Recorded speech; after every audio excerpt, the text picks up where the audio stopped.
Hello friends, good morning. Welcome to our channel. आज के इस वीडियो में हम आप लोगों को क्लास 12 जियोग्राफी के मोस्ट इंपॉर्टेंट क्वेश्चंस को बताने वाले हैं। ये क्वेश्चन है, भारत में असमान जनसंख्या वितरण के कारकों की विवेचना कीजिए। ये क्वेश्चन एग्जाम में हर साल पूछे जाते हैं, इस साल भी पूछने की संभावना है। भारत की जगह विश्व में भी असमान जनसंख्या वितरण के कारक की विवेचना करने के लिए दे देता है। तो चलिए इस क्वेश्चन के आंसर को देख लेते हैं। जनसंख्या का वितरण। भारत की जनसंख्या लगभग 121 करोड़ से अधिक है, लेकिन इसका विस्तार सभी राज्यों में समान रूप से नहीं पाया जाता है। भारत की जनसंख्या लगभग माना गया है कि 121 करोड़ से अधिक है, लेकिन इसका जो विस्तार है वो सभी राज्यों में समान रूप से नहीं है। 2011 की जनगणना के अनुसार सर्वाधिक जनसंख्या वाला राज्य उत्तर प्रदेश है तथा महाराष्ट्र द्वितीय स्थान पर है। 2011 में जब जनगणना किया गया था तो ये पाया गया था कि जो सबसे अधिक जनसंख्या वाला राज्य है वो उत्तर प्रदेश और द्वितीय स्थान पे महाराष्ट्र है। जबकि संघ राज्य क्षेत्रों में जो केंद्र शासित प्रदेश है उनमें सर्वाधिक जनसंख्या दिल्ली व पुदुचेरी की है। ठीक है।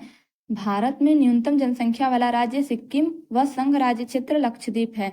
जो सबसे कम जनसंख्या वाला क्षेत्र है वो सिक्किम है और जो संघ राज्य क्षेत्र है वो लक्षद्वीप है। ठीक है। अगर स्टेट की बात करें, 2011 की जनगणना के अनुसार सबसे सर्वाधिक राज्य वाला जो स्टेट वो उत्तर प्रदेश और दूसरे स्थान पर महाराष्ट्र है। वही सबसे कम जनसंख्या वाला राज्य जो है वो सिक्किम है। जनसंख्या वितरण में उच्चावच, जलवायु और जल की उपलब्धता प्रमुख भूमिका निभाती है।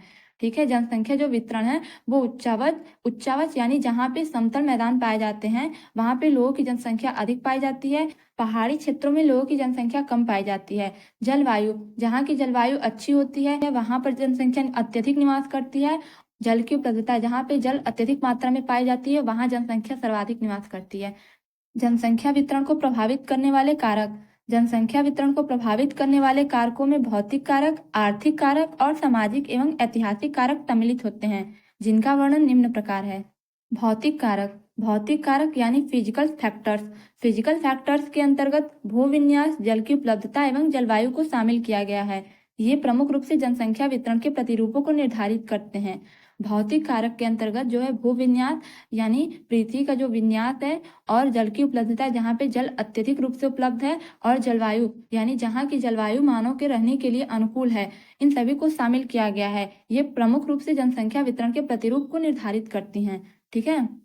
उत्तरी भारत के मैदानों, डेल्टाओं और तटीय मैदानों में जनसंख्या अधिक निवास करती है, जबकि जो मध्य भारत के प्रायद्वीपीय उच्च भाग, हिमालय के राज्य, उत्तर पूर्वी और पश्चिमी क्षेत्रों के राज्यों में जनसंख्या निवास कम पाया जाता है।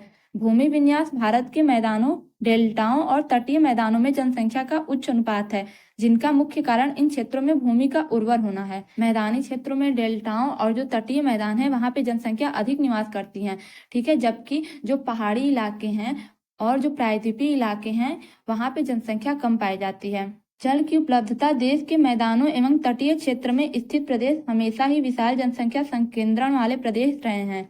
इसका जो प्रमुख कारण है, इस क्षेत्र में जल की उपलब्धता है, सिंचाई साधन का विकास एवं खनिज एवं ऊर्जा संसाधनों की उपलब्धता तथा परिवहन साधनों के विकास से। जहां राजस्थान, झारखंड एवं प्रायद्वीपीय राज्य में निम्न जनसंख्या घनत्व था, अब इन क्षेत्रों में जनसंख्या घनत्व उच्च हो गया है। जल की उपलब्धता। देश के मैदान एवं तटीय क्षेत्रों में स्थित प्रदेश हमेशा ही जो विशाल जनसंख्या संकेंद्रण वाले प्रदेश रहे हैं। इसका जो प्रमुख कारण रहा है वो इस क्षेत्र में जल की उपलब्धता और सिंचाई साधनों का विकास है। ठीक है। जहाँ पे सिंचाई साधन के विकास है, जहाँ पे जल की अत्यधिक उपलब्धता है, वहां पे जनसंख्या अधिक पाया जाता है। सामाजिक व आर्थिक कारक। औद्योगिक विकास और नगरीकरण के कारण बड़ी संख्या में दिल्ली, मुंबई, कोलकाता, बेंगलुरु, पुणे, अहमदाबाद तथा जयपुर नगरीय क्षेत्र ग्रामीण नगरीय प्रवासियों को आकर्षित कर रहे हैं। परिणाम स्वरूप इन क्षेत्रों में जनसंख्या का उच्च संकेंद्रण पाया जाता है। औद्योगिक विकास और नगरीकरण। जहाँ पे उद्योग का विकास होगा, जहाँ पे शहरी अर्थात नगरीकरण होगा, वहां पे जनसंख्या अधिक पाई जाती है। ठीक है। नदीय मैदानों एवं तटीय क्षेत्रों में प्राकृतिक संसाधनों के ह्रास के पश्चात भी इन क्षेत्रों में मानव बस्ती के आरंभिक इतिहास एवं परिवहन साधनों के विकास के कारण उच्च जनसंख्या घनत्व पाया जाता है। ठीक है। नदीय मैदान एवं जो तटीय क्षेत्र हैं उनमें प्राकृतिक संसाधन के ह्रास के बाद भी प्राकृतिक संसाधन का हानि हो गया, फिर भी इन क्षेत्रों में मानव बस्ती के जो आरंभिक इतिहास रहे हैं और परिवहन साधन है, उन सभी के विकास के कारण उच्च जनसंख्या घनत्व इन क्षेत्रों में पाया जाता है। ठीक है। जनसंख्या वितरण के कारकों के अतिरिक्त स्थायी कृषि का विकास, मानव बस्ती के प्रतिरूप, परिवहन साधनों का विकास तथा औद्योगिकरण और नगरीकरण के क्षेत्रों में जनसंख्या का उच्च घनत्व पाया जाता है। खनिज एवं ऊर्जा संसाधनों की उपलब्धता के कारण ही झारखंड अब जनसंख्या के उच्च संकेंद्रण का क्षेत्र हो गया है। परिवहन के विकास के कारण प्रायद्वीपीय राज्यों में पहले विरल जनसंख्या थी, जो अब जनसंख्या के माध्यम से उच्च संकेंद्रण के क्षेत्र हो गए हैं। ठीक है, तो ये था आप लोगों का भारत में असमान जनसंख्या वितरण के कारक की विवेचना। ये बहुत ही इंपॉर्टेंट क्वेश्चन के रूप में इसको मान के चलिए। वैसे तो ये हर साल एग्जाम में पूछा जाता है, लेकिन देखिए इस साल पूछे जाने की संभावना भी बनी है, तो इस क्वेश्चन को आप लोग अच्छी तरीके से तैयार कर लीजिएगा। अगर आप लोगों को वीडियो अच्छी लगी हो तो लाइक, सब्सक्राइब, कमेंट और शेयर अवश्य करें और नेक्स्ट वीडियो पाने के लिए बेल आइकन को प्रेस करें। धन्यवाद।